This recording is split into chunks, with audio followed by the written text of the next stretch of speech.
L'histoire d'un amour indiscipliné. Dans la forêt sacrée de Kulam. L'ancien du village Irumlo dans le village Mo, ville d'Eapok nous a raconté la légende sur la formation de la forêt sacrée de Kulam. Dans la langue ethnique Edo, Ku signifie montagne et Lam signifie inceste. Il était une fois, personne ne sait quand cette colline existait, et à cette époque elle n'avait pas non plus de nom. Sur les collines se trouvent des forêts denses et de nombreux animaux sauvages. Kulam est associé à l'histoire d'amour entre deux cousins niais de la région. La légende a été transmise de génération en génération par la population, et les personnes âgées et les enfants du village la connaissent tous. Ceci est également considéré comme un talisman qui maintient la forêt vierge intacte jusqu'à ce jour. L'histoire raconte qu'il y a longtemps, à l'est de la montagne Kumgar, vivait un village des deux. Dans ce village, il y avait deux frères du même clan niais, Idin et Ohan, qui s'aimaient. Autre, selon le droit coutumier du peuple Edo, si les membres d'un même clan se marient, ils commettent un inceste et doivent être sévèrement punis et vénérés avec un grand buffle blanc. Idin et Ohan, dans leur rêve d'amour, insistaient toujours pour se marier.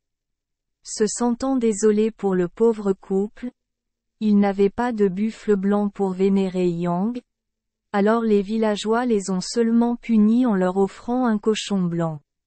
Mais étrangement, au moment où le doyen du village commençait à accomplir la cérémonie, le cochon blanc, dont les poils avaient été épilés, le ventre ouvert et posé sur la table de cérémonie, s'est soudainement réveillé, a fait un grand bruit et a couru du début vers la fin du village.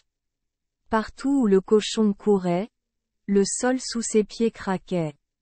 La fissure s'est rapidement étendue, s'élargissant de plus en plus, le sol s'est effondré et a englouti toutes les maisons, les gens et les animaux du village. Partout où la terre s'enfonçait, l'eau montait, formant un grand lac semi-circulaire. Pendant ce temps, la partie ouest du village s'élève progressivement et forme une petite montagne.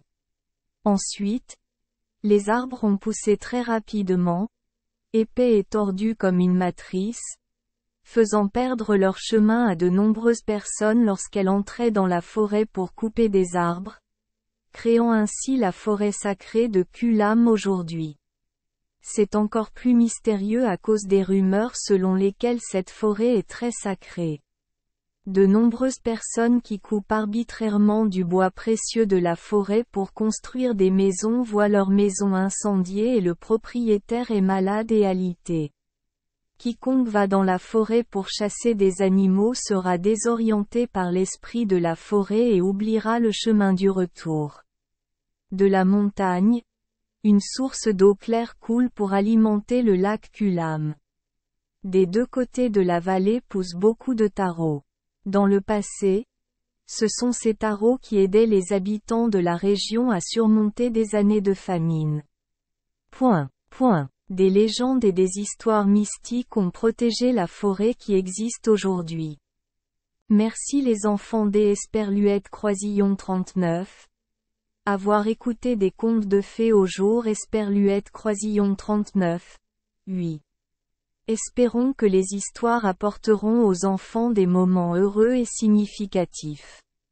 Si vous aimez notre chaîne, veuillez appuyer sur le bouton S Esperluette Croisillon 39. Abonner, pour ne manquer aucune histoire intéressante. Je vous souhaite une bonne nuit de sommeil et de beaux rêves.